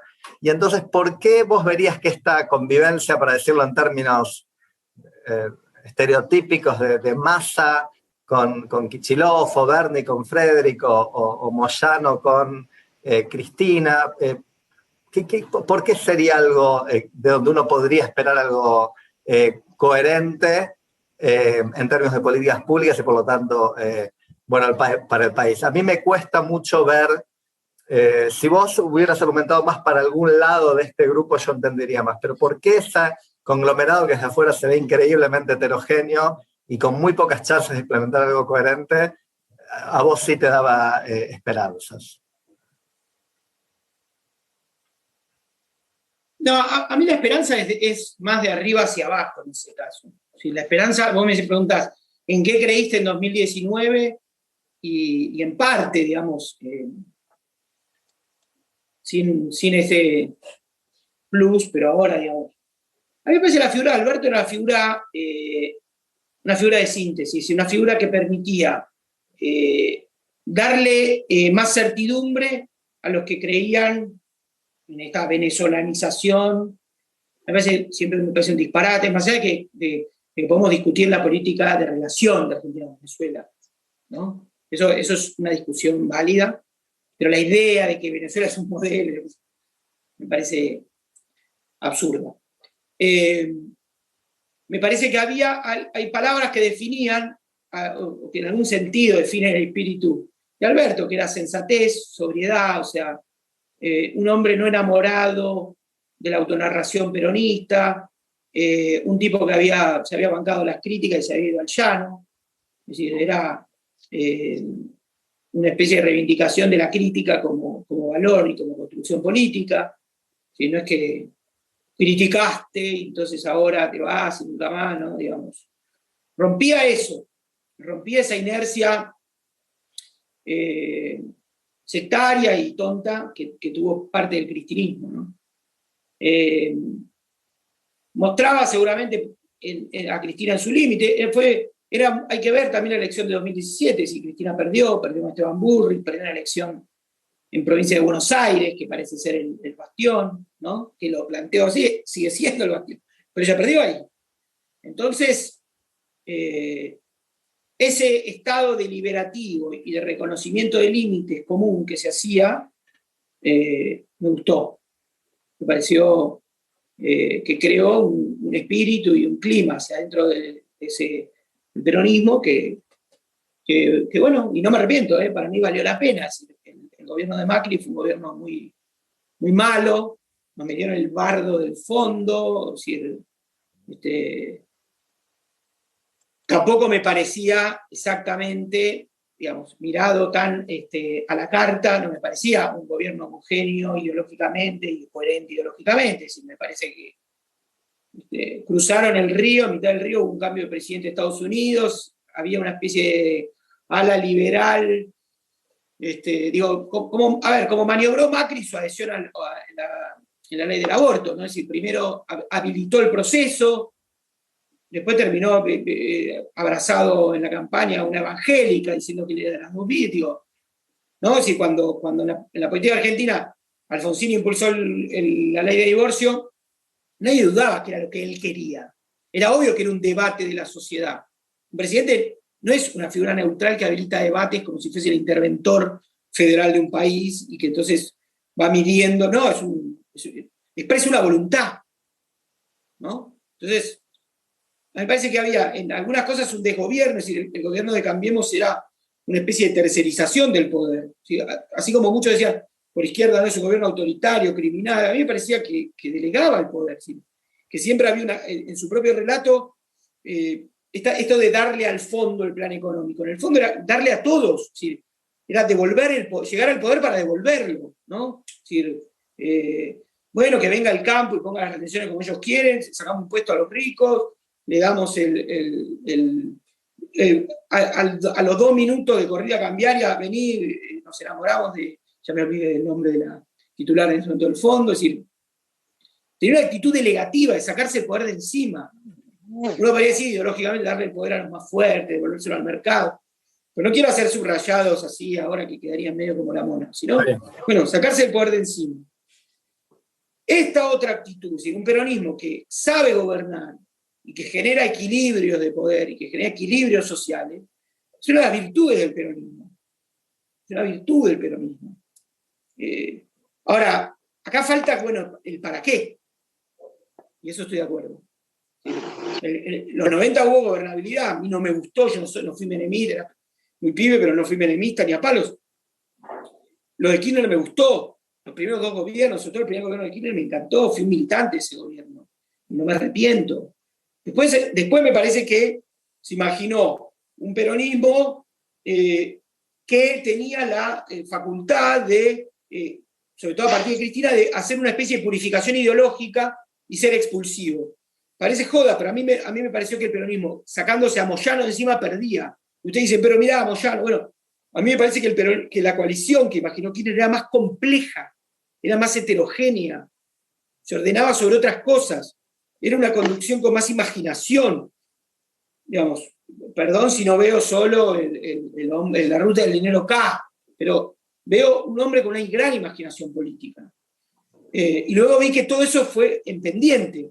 Menos imaginación política, más expulsivo, más purificación ideológica, más sectarismo. Bueno, eso me distanció, lo hice público. El libro ese, Orden y Progresismo, es una crítica que yo hago desde adentro y la banco. No es que no seguí teniendo trabajo ni nada de eso, y me la banqué, hice lo que pude y así es la vida. Y creo que con el 2019 se recuperó cierta imaginación, incluso en esto que yo digo. Es decir, Alberto hacía campaña en Córdoba, hacía campaña en Santa Fe, hacía campaña en territorios hostiles al kirchnerismo, con razón de ser hostiles, ¿no? No hacía, ¿no? Bueno, y la dinámica de gestión llevó esto, ¿no? A esta situación de ahora, que se desequilibró eso bastante, ¿no?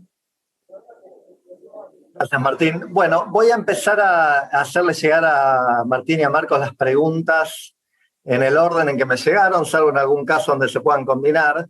Y voy a empezar con una pregunta de Julio Dreisen, que primero comenta: Formosa devastada por retorno a fase 1. ¿Es consistente ese futuro estable y optimista que pronostican los dos? Repito, ¿es consistente ese futuro estable y optimista que pronostican los dos con una segunda ola de COVID y vuelta para atrás en cuarentena en el Gran Buenos Aires? Me parece que, si me interprete, Julio, que muchos notamos una cierta visión de que no hay posibilidad de una gran crisis hacia adelante o algo peor, y a Julio le llamó la atención, me parece, y me parece que a otros también. Vamos al mismo orden. Martín, adelante. Perdón, no sé si prefieres empezar Marcos, pues siento que Marcos. Hablé demasiado. Marcos, adelante, dale. Como quieran. Bueno, yo hice una estimación, digamos, ¿no? Yo creo que no. Este gobierno se mete en problemas todo el tiempo y es una coalición con un feroz internismo, sin orientación clara, sin liderazgo, más que el solipsista de Cristina. Entonces sí, es un gobierno que es propenso a generar muchas dificultades, aún contando con factores de estabilidad fuertes, digamos, ¿no? Tiene esta unidad del peronismo muy consolidada. Hoy ni siquiera Schiaretti está poniendo los pies fuera del plato, va a participar de la unificación del peronismo. Es extraordinario, digamos, ¿no? O sea, ¿por qué lo hace? Bueno, porque todos dependen de los... Hay pocos recursos, pero todos los tiene Alberto. Es el dueño de la maquinita de imprimir y el único que puede tomar deuda con el Banco Central, digamos. Entonces, eso es una llave maestra, digamos, ¿no? Entonces ahí tiene garantizada esa unidad. Y efectivamente pierde popularidad, pero uno, no sé si han visto las encuestas, pero es impresionante, el núcleo duro se mantiene muy fiel. Salió ahora, hace 2 días, una nueva encuesta de circuitos, creo que en el club la circuló alguien, sobre provincia de Buenos Aires. Es de fines de febrero. La intención de voto es exactamente igual que antes. No cambia nada ahí, ¿no? O sea, la administración del conurbano, Martín lo decía, eso es cierto, digamos, ¿no? Se hace muy bien. Está contenido por una gran maquinaria que es una garantía del statu quo, digamos, ¿no? Y por otro lado, las expectativas de la sociedad son bajísimas, ¿no? En las encuestas aparece: ¿qué opina usted? ¿Que todo va a empeorar? Bueno, cuando la situación mejore un poco, no es que Alberto va a ser Gardel, pero la gente va a dejar de detestarlo, ¿no? No le hace falta ser Gardel. Necesita sacar un poco más de voto de lo que sacó Cristina en 2017, ¿no? Y entonces va a sumar algunos diputados. Tal vez pierda senadores, pero no asemella eso, ¿no? Ahí está la estimación de que puede perder la mayoría. Tiene que hacer muy mala elección en muchos distritos que son propios, donde es muy difícil, digamos, con el peronismo unido es muy difícil que vaya a perder tantos senadores como dicen algunos. La verdad es que yo creo que hay factores de estabilidad muy fuertes. Y por otro lado, bueno, la división en el campo opositor no hay que subestimarla, digamos, ¿no? O sea, se ha visto que reaparece el peronismo disidente, con Randazzo, con Camaño, pero ¿a quién le van a sacar votos? ¿Es una mala noticia para el kirchnerismo en la provincia de Buenos Aires o es una mala noticia para Vidal en la provincia de Buenos Aires? ¿A quién le van a sacar votos los peronistas disidentes si presentan fórmulas, por ejemplo, en la provincia de Buenos Aires? Entonces, no hay que ser ingenuo o hacerse, digamos, ilusiones vanas, digamos, ¿no? Esto es muy complicado y hay una estructura política que está muy consolidada, que efectivamente es una estructura política que es en términos de su orientación, es decepcionante. Es decepcionante hasta para los propios votantes. Pero con expectativas tan bajas, si vos tenés un 70% de la gente que dice cómo va a ser su situación, va a ser peor, con tal de que no empeore, esos tipos pueden ser votantes oficialistas. Y es muy probable que lo sean. Yo creo que, digamos, efectivamente, de todos modos, la dinámica de crisis es incontenible, porque esta es una coalición que, por más que esté relativamente consolidada en términos de la estructura peronista, en términos de lo que quiere hacer, es un descontrol, ¿no? O sea, sí, se va a seguir generando problemas porque, insisto, el pacto fundacional de esto es la impunidad. ¿Cómo va a garantizar la impunidad si es tan evidente las pruebas de la culpabilidad de la principal figura del gobierno, digamos, ¿no? O sea, es muy complicado, es una situación muy complicada, va a generar ruidos, y a eso sumamos la cantidad de ruidos de errores abusos de todo tipo, digamos, ¿no? O sea, la vacunación va a seguir generando despelote, ¿no? En muchas provincias donde esa vacunación por izquierda avanzó, involucran montones de gente. Ahora, ¿la gente va a votar en contra por eso o va a votar el avance de la vacunación? Y avance de la vacunación va a haber, porque vacunas finalmente tarde, pero van a llegar. Ya de hecho están llegando. Entonces uno dice, yo no haría demasiada bambolla con temas de crisis que parecen ser demoledores, ¿no? Formosa parece que está al borde de un cambio. Hay que ver. Efectivamente, los formoseños están haciendo algo que no hicieron en 30 años. Están protestando. Es muy buena noticia para la democracia y es una mala noticia para el peronismo, sobre todo para el peronismo que festejó a Infran como si fuera un héroe. Y que todavía lo hace, porque lo sientan ahí el Día de la Mujer como si fuera el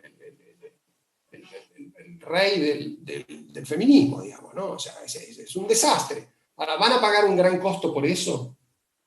En Formosa, lo más probable es que Infran, administrando los recursos públicos de los que depende prácticamente toda la provincia, que muy generosamente le transfiere a Alberto, va a ser una buena elección. Tal vez no tan buena como en otros años, pero no va a perder el control de la situación. Tal vez, sí, sigue siendo macanas, pero me da la impresión de que lo están instruyendo para que no lo haga, digamos, ¿no? O sea, el tipo es salvaje, es un descontrolado y está muy enojado encima, en caliente, comete graves errores, pero finalmente, bueno, Alberto, el Ecuador de perro, lo van a convencer de que no sigas comportándose como una bestia. Con eso alcanza, ¿no? Y yo creo que eso hay que atenderlo. Ahora, eso quiere decir que esto sea estable como... La pregunta de Julio tiene un costado que es un poco complicado, que es ¿cuán estable es esta situación resultante del predominio de un peronismo unido? Bueno, en términos económicos muy estable no es. Esto no va a garantizar tal vez cierta recuperación ahora hasta octubre. O sea, después los problemas van a estallar. Entonces ahí estabilidad no hay de ningún tipo. ¿Es estable en términos institucionales? No. Esta ofensiva sobre la justicia es incontenible. ¿Es chavista? No, acá no hay ni siquiera el chavismo es chavista, digamos, ¿no? Estos tipos no es que quieren hacer la revolución porque es su programa. Ni siquiera los chavistas tenían ese programa. La radicalización es un fenómeno que se va alimentando sola de las necesidades que vos tenés de resolver problemas coyunturales que no se resuelven más que rompiendo el molde. Esa es la lógica de la radicalización. Siempre fue así. El kirchnerismo nunca quiso radicalizarse porque tenía un programa, porque quería llegar a cierta meta. Se radicalizó porque el despelote que generan las inconsistencias de sus políticas se resuelven con políticas aún más duras. Entonces, así lo hizo en la economía, así lo hizo frente a las instituciones, ¿no? O sea, como hay algún juez que no me obedece, yo tengo que controlar al 100% de los jueces, no me alcanza con el 99%. Entonces tengo que reventar a ese juez. Y en eso consiste la lógica de la radicalización, nada más. No es que hay una revolución detrás, tampoco lo había para los chavistas. Entonces, ni el chavismo es chavista, no jodamos, esto no es que puede terminar como Venezuela, no importa esa comparación, lo que importa es que la radicalización avanza porque no puede detenerse.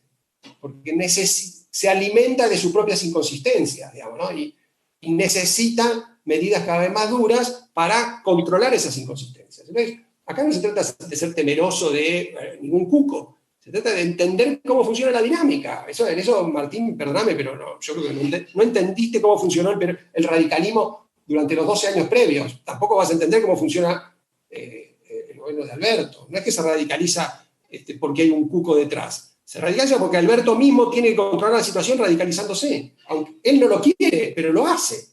Me parece que su papel es bien demostrativo de cómo funciona la radicalización. Sin verso, digamos, ¿no? O sea, no es que el tipo cree en lo que hace, pero no tiene otra que hacerlo. Bueno, ya me extendí mucho. Vamos a ir a Martín, que también tendría que responder la pregunta de Julio. Voy a aprovechar la referencia que hizo Marcos a Formosa, porque hay una pregunta específica para Martín sobre Formosa. Entonces, me parece, Martín, que a lo mejor la podés tomar en conjunto con la de Julio. Paula Mahler pregunta que me gustaría que Martín explique en qué su conocimiento de Formosa modificaría la percepción que hay en este momento de lo que pasa en la provincia. Entonces te pido, Martín, si pudieras referirte a la pregunta de Julio y a la de Paula.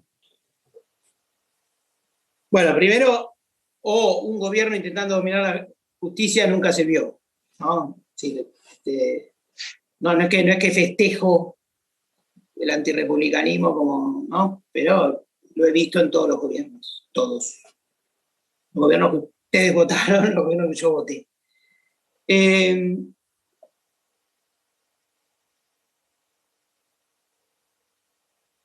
La pregunta sobre Formosa es, primero, yo no quiero convertirme en esta respuesta en alguien que va a colocarse, no lo digo por temor, porque siempre defiendo lo que pienso. Entiendo que hay una sensibilidad, que hay algo que no está para decir, para transformar Formosa en una especie de prenda de discusión reducible puedo dar una visión parcial de lo que vi. O sea, no soy un defensor de Gildo Infran, no soy su defensor oficial, sé que hay gente que cobra por defenderlo, yo no cobro por defenderlo, o sea, hago distinciones porque acá digo, ya sé que esta es una reunión amable y en un espacio amable, pero digo, hago esta distinción porque enseguida una vez conoce a veces los bueyes con los que aran y dice, no, porque defiende, sos infran. No. ¿Sí? Esto es la Argentina, es decir, es una provincia que, si uno mira la historia de Argentina, es una provincia que se funda recién en el 55 por un decreto de Perón, que creo que lo firmó y al otro día lo derrocaron aproximadamente, y es una provincia que tiene un retraso en términos de todos los lugares en los que el Estado se expandió, en los que el Estado se desarrolló, en los que el Estado desarrolló una economía, desarrolló ciudades, etcétera, etcétera, es una ciudad retrasada. Es decir, el problema de Formosa no lo inventó Gildo Infran. Me dirán ustedes, lo profundizó, bueno, pero no lo inventó Gildo Infran. Formosa es una zona de frontera de la Argentina, un territorio que fue anexado tras la guerra del Paraguay, y es, digamos, una zona, como hay muchos territorios en la Argentina, una zona muy pobre, que fue dominado por un monocultivo durante décadas, y en una zona, digamos, que atravesó dictaduras con intervenciones militares sin ton ni son, digamos, que no tenían que no hicieron ningún mérito, no tenían, como con esta palabra de moda, incentivos para nada. Entonces, Formosa encuentra en 1995 una situación, y Gildo Infran es, me parece a mí, quien desarrolla en estos largos años, con un sesgo autoritario, con todas las cuestiones que ustedes plantean, un proyecto de estatalización de la provincia que no se ve en el tipo de recorte que se hace, narrativo que se hace sobre la provincia. Quiero decir, construcción de escuelas, construcción de hospitales, construcción de rutas. Una de las primeras cosas que firmó Kirchner el 29 de mayo de 2003 fueron los primeros días de Kirchner. Viajó especialmente a Formosa. Néstor Kirchner y Gildo Infran eran muy amigos y en todo caso muy aliados en aquella interna del peronismo, porque eran dos políticos distantes a su modo, de Menem, seguramente con vaivenes en el caso de Kirchner, pero que terminaron siendo más distanciados. Sito Infran nunca fue muy cercano a Duhalde, y en el 29, si no recuerdo más, 28, 29 de mayo de 2003, Kirchner firma una suerte de reparación histórica a partir de la cual hay una inversión de obra pública en la provincia de Formosa que es notable, que es visible, ¿no? Uno puede decir, se puede decir una mentira, no se puede hacer una mentira. Entonces, hay muchas cuestiones de infraestructura y de inversión estatal que no tiene que ver solo con la tasa de empleo público, que se hicieron en la provincia de Formosa, que le dieron a la provincia muchas de las cosas que explican, entre otras, una alianza que habría que estudiar por lo bajo, que es una alianza entre productores rurales y Estado, ¿no? Es decir, Infran siempre intentó evitar una especie de conurbanización de sus ciudades y que haya más una especie de distribución de la población a lo largo de la provincia. Esto es lo que yo vi. Esto no me pone en el lugar de avalar una represión o decir, digamos, no me enanca en un lugar de autoridad moral, ni a favor ni en contra. Eso es lo que yo vi en la provincia. Encuentro en esa provincia más explicaciones sobre por qué Infran gobierna toda esa provincia que un recorte o que una nota de la prensa que cuenta brutalidades o autoritarismos. No agotaría en eso una explicación y sería, pero no lo pondría en otro, no, claro, caudillismo, o sea, trataría de buscar, no sé, interpretaciones lo más particulares posible, que creo que son las que al final explican provincias o territorios.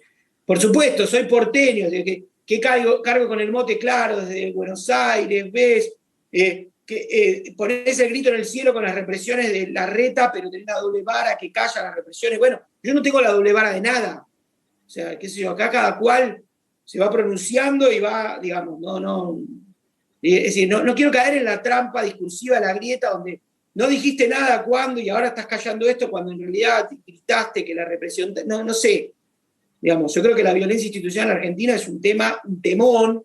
Creo que hay pocas fuerzas que han hecho un esfuerzo por dar vuelta a eso, incluso durante el kirchnerismo. Es decir, el kirchnerismo era un gobierno en el cual se inauguraban edificios y señalizados que donde habían funcionado los centros de clandestino de detención, y la violencia institucional crecía, ¿no? Es decir, todas esas políticas de la memoria, que fueron reparatorias para muchos sectores de la sociedad, tampoco fueron el faro que impidió que en una comisaría en Don Torcuato, en Salta o en Ushuaia caigan a palos a un preso común, ¿no? Entonces, la violencia institucional es un mal, es un problema que no solucionó ningún gobierno en democracia, y los gobiernos peronistas tienen policías autoritarias, ¿no? Y los gobiernos radicales también, ¿no? Hay que ver lo que es la policía de Mendoza, hay que ver lo que fue la policía de Chaco o la policía de Corrientes. Entonces, tampoco vamos a descubrir la Argentina retrasada solo sobre lo de Infran. Pero esto es lo que puedo decir. Es decir, si usted me pregunta, yo vi una expansión de obra pública y de infraestructura pública en la provincia de Formosa, que escuelas técnicas, escuelas rurales, incluso el enemigo de Formosa se llama Pilcomayo, es un río que está haciendo un proceso geológico que sigue al día de hoy inundando y borrando poblaciones del mapa, como si estuviésemos en la era, no sé. Entonces, es una provincia de frontera, es una provincia que no sé en qué año, si hubiese que poner un reloj, en qué año está una Argentina modernizada, ¿no? Que es en la que yo creo. No me hace gracia decir, que no soy un caudillista de San Telmo, que voy a la peña en San Telmo a festejar caudillo, entonces escucho el disco de Félix Luna y veo a Gildo Infran como gaucho, bandolero, ¿no? que plebeyo. No hago ninguna caracterización ni ninguna romantización. Es más, lo que vi es algo más de aspecto rockista que un aspecto rosista, por decirlo en términos rápidos. Vi un Estado expandido y construyendo infraestructura a la par que todas las cosas otras que se vieron. Y también creo que a veces se ven o se denuncian, me tomé el trabajo de ver algunas denuncias. Por ejemplo, el Partido Obrero denuncia infiltración de la policía de Formosa, de Silvio Infran. La policía era federal, la policía federal de Nilda Garré infiltraba gente, que era el baluarte del progresismo. No de Nilda Garré, no es que Nilda Garré daba la orden, creo que Nilda Garré hizo un laburo importante en el Ministerio de Seguridad, pero quiero decir, y lo digo de verdad, un laburo que fue a cortar, un laburo que cortó Bernie, ¿no? Digamos, allá que hablabas vos, Marcelo, de las internas, bueno, Nilda Garré hizo un laburo. Tampoco creo que con puro progresismo se van a gobernar las fuerzas de seguridad, la sociedad demanda orden, la sociedad demanda autoridad. Parte del Estado es, digamos, todos los estados reprimen, pero quiero decir, a veces hay una especie de denuncialismo en la televisión de las cosas que hacen los estados.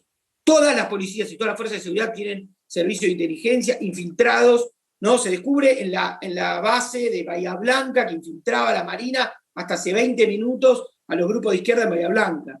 Es como si recortan Formosa y ponen el ojo en Formosa y descubren el mundo en Formosa. Creo que esa reacción a veces es la desproporción que denuncia mal el secretario de Derechos Humanos y que además denuncia cuando a él no le corresponde denunciar nada. Si hay una violación de derechos humanos, hay una represión, se denuncia la represión. El pero lo pone otro, no sé, un ombudsman de medio, lo que mierda sea, pero no el secretario de Derechos Humanos. Pero creo que de verdad, creo que a veces hay como una especie de denuncia, hay gente que descubre cómo funciona un Estado en Formosa. Como está más brutalizado, lo descubre. Dice, no puede ser. La policía de la Reta también infiltra. Todas las policías, la policía del que quieran, la policía de Saín, de Santa Fe. O sea, es como hablar de lo que hacen todos los estados, todas las fuerzas de seguridad, que todas las fuerzas tienen malditos servicios de inteligencia, ¿sabe para qué? Hay buenos estudios, hay buenas investigaciones. Lean a Claudio Mardones en Revista Crisis, y lo escribió durante el kirchnerismo, en Revista Crisis. El monumental fangote de guita que se gasta el servicio de inteligencia en la Argentina. Me molesta un poco, perdón este momento excesivo de pasión, como descubrir la Argentina a través de Formosa. Pero bueno, otros me dirán, vos, porteño, descubrirás otra cosa. Bueno, no sé. Dígame lo que quieran, digamos, pero me parece que también hay otras cosas que explican ese poder. Nadie, ni Videla se explicaba solo por la picana eléctrica, menos se va a explicar un gobierno en el marco de la Argentina del 2021.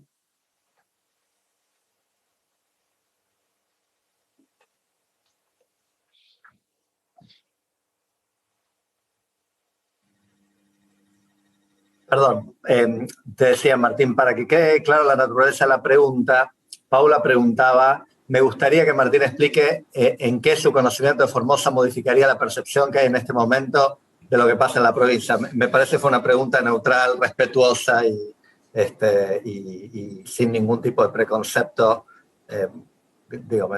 haciendo justicia a lo que veo en la pregunta de Paula, ¿no? No, pero digo, no, la vehemencia no era contra la pregunta, en absoluto, ni contra el espacio de conversación. La vehemencia era quizá por esta especie de situación de discusión generalizada, que está en la agenda del país, pero no era contra la pregunta, y pido disculpas si se interpretó así. Desde ya que le pido disculpas a Paula y no era contra ella en absoluto. Era contra esta idea de... Perdón. Perfecto, gracias, Martín. Paso a la siguiente pregunta rápidamente. Lo que estoy escuchando, dice Patricia Gentile, me dirige a un resumen. Somos nosotros. Y es cierto, tenemos lo que nos merecemos por acción o omisión. Pero ¿vale aceptar dónde nos quiere llevar una ideología que solo responde a la necesidad de una persona? Bueno, acá hay un supuesto, creo que todos entendemos quién es esa persona, pero repito la pregunta final de Patricia, más allá de que se acepte la premisa o no. ¿Vale aceptar a dónde nos quiere llevar una ideología que solo responde a la necesidad de una persona? Marcos, ¿querés comenzar?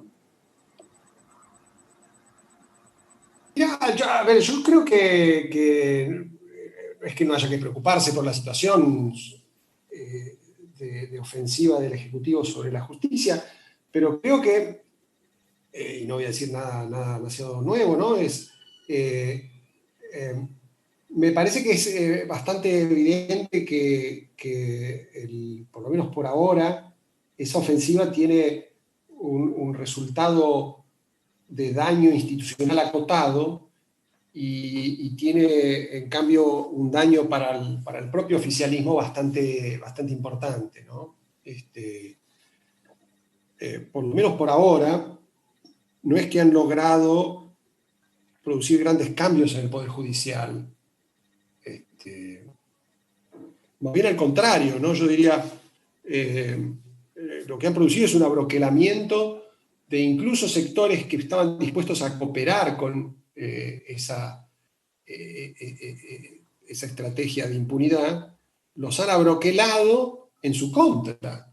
Lo que pasó en la Corte Suprema es notable, ¿no? O sea, la Corte Suprema dio un fallo bastante ambiguo sobre el traslado de los jueces Bruglia y compañía. A raíz de que no era suficientemente satisfactorio para las necesidades del oficialismo, ese fallo fue interpretado como un desafío. Y a continuación vino toda una escalada que rompió puentes con la mayoría peronista de la Corte. O sea, la Corte actual tiene una mayoría peronista de gente que está dispuesta a cooperar, porque han cooperado con todos los...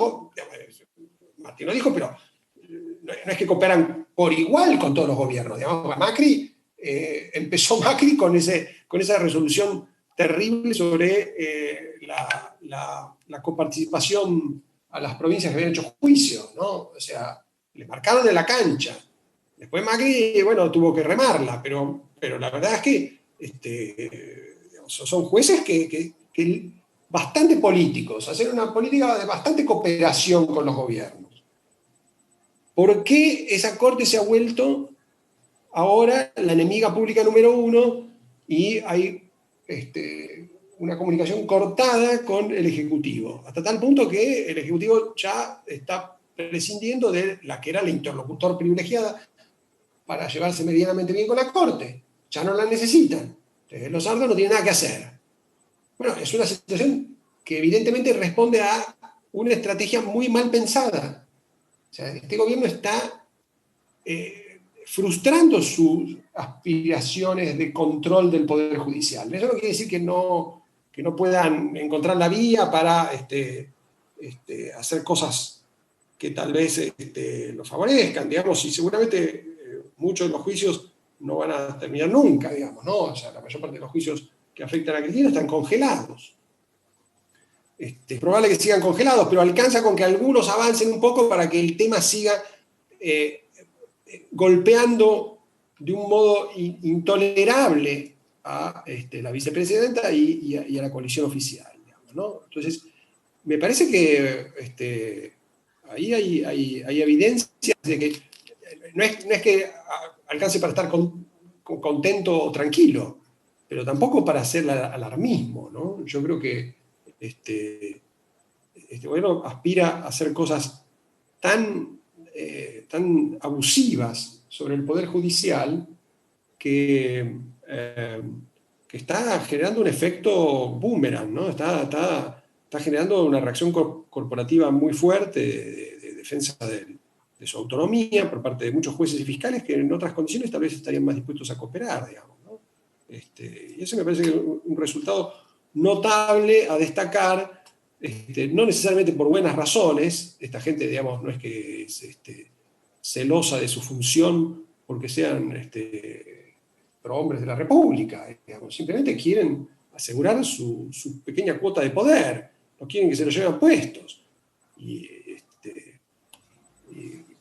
me parece que la dinámica puede que continúe más o menos dentro de estos parámetros. Y entonces se logra un efecto muy curioso, ¿no? Uno ve las encuestas en una situación en Argentina donde hay inflación galopante, pandemia, una crisis económica con 50% de pobreza, y a veces el primer tema de preocupación es la corrupción. Encima de un gobierno que no tiene grandes escándalos de corrupción, que heredó todo el problema del gobierno de Cristina. Se compró la corrupción. Este es un gobierno que se compró todo el lastre de la corrupción y lo único que hizo fue comprar caros unos fideos. O sea, es una situación muy curiosa, digamos, ¿no? Realmente de autoflagelación, ¿no? El gobierno se flagela y se compra una enorme cantidad de conflictos para perseguir una meta que realmente es difícil de alcanzar, ¿no? Yo creo que me da la impresión de que no es que el daño institucional no pueda ser grave. Me parece que por ahora es mucho más grave el daño que se hace a sí mismo el gobierno. Gracias, Marcos. Le correspondería ahora contestar la misma respuesta a Martín, pero te la voy a juntar, Martín, con una pregunta que va directamente al tema que acaba de mencionar Marcos y que está dirigida a vos específicamente. Enrique Bianchi pregunta para Martín: ¿la ofensiva judicial es, en definitiva, la ofensiva contra la Corte? Lo que se explica por la estructura piramidal del Poder Judicial. ¿Cómo la explicás, Martín, esta ofensiva, teniendo en cuenta que 4 de los 5 miembros de la Corte Suprema de Justicia son peronistas de estricta observancia?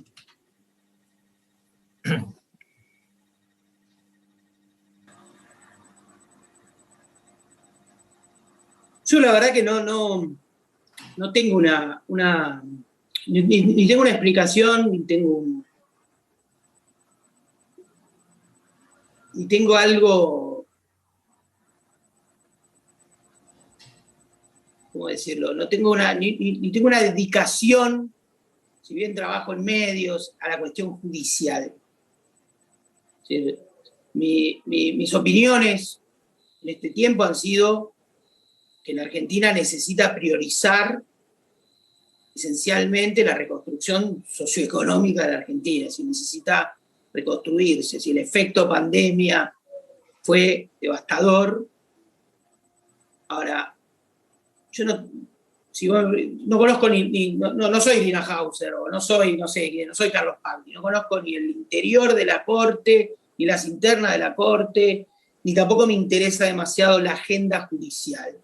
Sí, soy un republicano, como todos, me interesa la independencia de los poderes, pero no tengo, sobre esto no tengo mucho para decir. Lo digo con franqueza, a lo mejor es una desilusión. No tengo mucho para decir sobre esto, qué va a ser la estrategia del gobierno judicial, cuál va a ser para dominar, qué sé yo. No. En general, voy a decir algo histórico, en el último gobierno de Cristina, todos los temas, que fueron todos temas, digamos, que uno iría de acuerdo con Irán, el debate judicial con justicia legítima, y bueno, y después por arrastre que venía lo de Clarín, todo fue malo, fue mal. ¿Sí? ¿No? Fueron situaciones que políticamente le perjudicaron a ese gobierno. El enunciado va a controlar la justicia, ¿sí? A priori me suena excesivo. No tengo eso como en el horizonte de lo que puedo pensar sobre la política. Es un déficit mío, es un límite mío. Pero no es que me hago el boludo, no es que digo, no, pero a ver, decía algo sobre la dominación de la... la verdad que no organizo lo que pienso de la política alrededor de eso. En general, la judicialización me parece, la judicialización de la política me parece un error. Creo que todo, por ejemplo, la causa dólar futuro, es decir, yo creo que incluso Macri perdió una oportunidad histórica, ¿no? Los gobiernos tienen misiones históricas, que era a lo mejor colocar sobre la mesa un debate sobre la cuestión de la transparencia, la financiación de la política, es decir, tampoco hubo avance en esa famosa agenda republicana que dijera, bueno, acá, ¿no? Es decir, lo veo muy limitado en ese sentido, lo vi muy limitado a aquel gobierno. Es decir, Marcos hablaba del espíritu reformista y no vi un gobierno ambicioso en materia reformista. Lo vi más ambicioso en algunos momentos en cambios de tipo económico, pero no lo vi ambicioso en materia institucional. La Argentina, ¿cuáles fueron? Tuvimos todo el escándalo, todo el final de Cristina, fue la tardía escenificación del factor Estiuso, por ponerle un nombre, ¿no? Que era el hombre del que se había servido la democracia, y sobre todo en los años kirchneristas, o mucho en los años kirchneristas, porque el tipo creció, se expandió su poder, y todos esos cruces, todas esas internas, es decir, la idea de que el kirchnerismo controló la justicia, yo no lo vi. Yo vi un descontrol. Sí, yo vi que incluso cuando soltó ciertos resortes, por ahí ya estoy hablando de un pequeño desvío en lo que es ese poder entre jueces federales y servicios de inteligencia. Eso se le descontroló. De hecho, uno de las déficits que tiene la teoría de Lawfare es que las causas empezaron antes. Empezaron durante el gobierno de Cristina. Es decir, durante el gobierno de Cristina se llevaron puesto a Vudú. El que pagó el pato fue un hombre un hombre muy importante en la historia del peronismo como Esteban Rigui, ¿no? Pero debido, digamos, ¿cuántas figuras terminaron en los ostracismo? Ya estaban judicializados, al día de hoy están presos. Yo no veo esto que ven, pero no es mi tema. No veo este dominio de la justicia, mueven, ponen, sacan. No lo vi durante el gobierno de Cristina. Y veamos lo que fue el final con lo de Nisman, una muerte desgraciada, ¿no? Y con todo lo que implicó, pero la figura esta de Stiuso, por ejemplo, que además cuando aparece en el documental de Netflix, uno ve la figura de Stiuso y dice, la Argentina vivió supuestamente tan condicionada por un tipo tan corto, ¿no? Un tipo que no lo tenía elaborado, ¿no? Es decir, una especie de jugador de póker que creía que aún el documental de Netflix era una especie de mesa de negociación en el Tabac, no sé qué creía que era, porque no tiró nada ahí, ¿no? El tipo no jugó nada, ¿qué jugó? Salvo su cara medio de Joker, ¿no? Decía el Guasón, pero ¿qué jugó? No jugó nada. Ahora, ese tipo, que después, ese tipo era, por ejemplo, era el socio de Polsky, de Sergio Polsky, un Ruán, todos sabemos quién fue, un fugador de guita amparado por el kirchnerismo para armar medios en la batalla cultural. Todo eso quedó descosido. ¿No? Me da la sensación a mí de que todo eso se descosió en el final del gobierno de Cristina. Y tampoco Macri cosió eso. Perdónenme, pero yo no vi que Macri haya cosido eso, ni una gran reforma. De hecho, algunas cuestiones sobre la transformación de los servicios de inteligencia, Macri las volvió para atrás.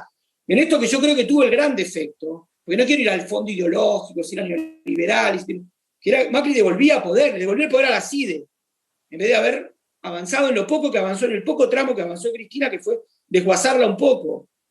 Y créanme que todo ese... bueno, no quiero seguir, pero no, ya está. Iba a meter en otra camisa 11 varas. Corto acá. Muchas gracias, Martín. Miren, nos estamos acercando a las 9, entonces quisiera tratar de meter una última pregunta y ver si Marcos y Martín la pueden responder en 2 o 3 minutos.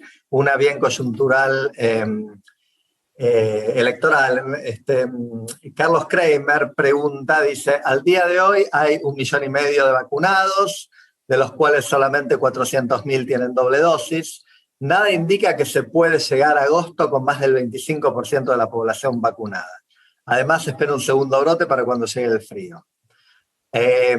Aun cuando nada indica que pueda colapsar el sistema sanitario, ¿la circunstancia de la vacunación no influirá en las opciones electorales?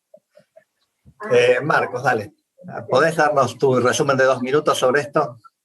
Sí, antes quería decir algo sobre lo último que dijo Martín, yo estoy totalmente de acuerdo. Fue un gravísimo error cómo manejó Macri el tema de los servicios y eso que se le advirtió. Se lo dijeron muchos, dijeron, esto no lo manejes así, es una buena oportunidad para hacer una reforma en serio.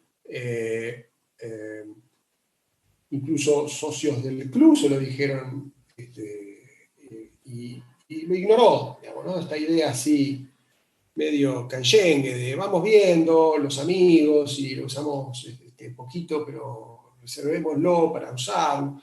Bueno, una cosa muy responsable que me parece que es importante destacar entre las muchas cosas que hay que discutir sobre una autocrítica necesaria en Juntos por el Cambio antes de volver a decir vamos a volver mejores, porque sí, digamos, ¿no? ¿Por qué creerle que esta gente va a volver mejor si no hacen ninguna reflexión sobre las macanas que hicieron, digamos, ¿no?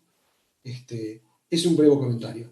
Sobre el tema de las vacunas, yo creo que efectivamente el porcentaje ese que daba recién Carlos, 25% sería optimista, digamos, ¿no? Si Argentina, con toda la dificultad que tiene, llega a agosto, cuando se hacen las PASO, con el 25% vacunados, sería casi un milagro.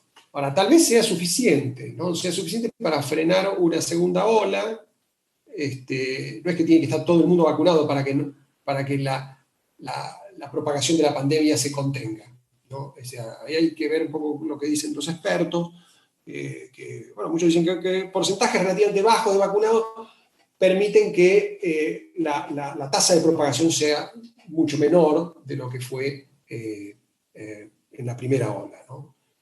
Entonces hay que ver si eso alcanza, en primer lugar, y hay que ver también el efecto público-político que tiene, ¿no? O sea, si uno empieza a tener, en vez de, como está sucediendo ahora, cada vez más conocidos contagiados, empieza a tener cada vez más conocidos vacunados, eso puede alcanzar para suavizar las aguas y dar la sensación de que estamos de salida de la pandemia. Tarde, mal administrado, con un montón de errores en el medio, pero más o menos de salida. Y creo que eso es lo que le va a alcanzar al gobierno en la campaña, digamos, ¿no? O sea, todos los gobiernos del mundo cometieron errores, no nos van a decir ahora que alguien tenía la papa sobre lo que había que hacer, qué sé yo, y nosotros finalmente evitamos que hubiera saturación del sistema y estamos administrando la salida. Eso alcanza, digamos, ¿no? Es un discurso suficientemente viable, verosímil, para que un porcentaje mínimo de gente vuelva a confiar en el oficialismo. Gracias, Marcos. Martín, tus 2 o 3 minutos para esta pregunta, por favor. Bueno, voy por partes. Sí, yo creo que el vacunación, presencialidad y cierta reactivación económica van a ser las cuestiones de campaña fuertes. Creo que lo del vacunatorio VIP fue una especie de puesta en escena del limbo en el que está una parte de la clase política peronista. No hablo de todos, digo de la clase política peronista, ¿no? Esta especie de... me pareció que en algunos era como ni ver de lo que eran privilegiados, ¿no? Ni ver de lo que eran privilegiados, es decir, vivir los privilegios como si fueran derechos o como si fueran, ¿no? Cuando son parte de la clase política, y creo que ese descuido está bien que la sociedad le haga pagar un costo por eso, y está bien que la oposición le haga pagar un costo por eso, alto, ¿no? Yo creo que es lo que tengo para decir. Y quiero decir de nuevo, sobre todo la pregunta de, no sé exactamente quién es Paula, pero de nuevo una disculpa por el tono. Es decir, en general me pongo a veces un poco apasionado en una charla, pero no es no es que rivalizo con esa persona así, porque la pregunta era súper válida y estaba muy bien elaborada y era muy justa, muy legítima, y yo me sentí por ahí a lo mejor un poco acorralado en la respuesta y salí por ahí, pero no era contra la pregunta ni contra quienes están participando de esto, que me siento súper respetado siempre que estuve en algo invitado por Pablo, Graciela o quienes están, me sentí súper respetado, así que pido disculpas si pareció irrespetuosa mi forma de responder, pero no era hacia esta propia ronda, sino más pensando en todo lo que se está diciendo. Y bueno, y creo lo de las vacunas, insisto, subrayo de nuevo, creo que el vacunatorio VIP es una parte en donde mostró cuánto en el peor sentido, de clase política tiene un sector del peronismo que ya está anquilosado y burocratizado, y viene bien, ¿no? Que a veces pareciera que no tienen ni la menor idea. Digo, estos que festejan vacunaciones casi como si estuviesen contando plata delante de los pobres, ¿no? Yo creo que, es decir, a mí me parece que el gobierno perfectamente podría haber presentado incluso un plan de vacunación propio. Es decir, a mí no me parece mal que Felipe Solá o Martín Guzmán se vacunen. Son personas que viajan, son personas que se exponen y están en instancia de negociación importante. Eso me parece, o que el presidente o que el círculo íntimo del presidente se vacune. Pero creo que no, que esta especie de amiguismo berreta en el que se manejó habla de el limbo en el que está ese sector de la clase política peronista. Bueno, Te agradecemos mucho, Martín, que hayas aceptado nuestra invitación. A vos también, Marcos. Graciela, ¿tenés algo para decir para cerrar la reunión? Ya estamos pasados de la hora. El que tiene algo para decir es Pablo Marmorato. Dale, y después yo saludo. Pablo. Perdón, pero justo si me hablan a mí se entrecortó con el internet. ¿Decías, Carlos? No, Pablo, decía que vos tenías... si querés decir algo, vos tenías algo para decir, que es una noticia reciente, decila vos. No, ahí agregué en el chat que justo Alberto acaba de anunciar que se va finalmente Lozardo, la ministra de Justicia, nada más. Graciela, ¿vos ibas a decir algo? La ministra de Justicia. Bueno, yo vuelvo a agradecer a los dos panelistas, Martín Rodríguez, muchas gracias, Marcos Novaro, muchas gracias, gracias a todas las mujeres y hombres que participaron hoy, nombro específicamente a las mujeres en su día y bueno, como siempre los esperamos en la próxima reunión del Club Político. Sí, Graciela. Carlos, ¿oís? Sí. No, la noticia que Pablo acaba de ver es que se va Lozardo. El presidente acaba de anunciar que se va la ministra de Justicia. Sí, se escuchó, bárbaro. El Día de la Mujer. Bueno, gracias, Martín, como siempre, muy claro, muy medido, siempre defendiendo tus posiciones bien y con altura. No creo que Paula se haya ofendido, se entiende un acaloramiento propio de una convicción. Muchas gracias también, Marcos, nos tenés acostumbrados a tus exposiciones, y a vos, Carlos, te felicito porque manejaste muy bien la reunión. Muchas gracias. Yo pido que por favor desbloqueemos todos nuestros micrófonos y nos merecemos un aplauso por esta reunión y por el Día de la Mujer y por todo lo que sea.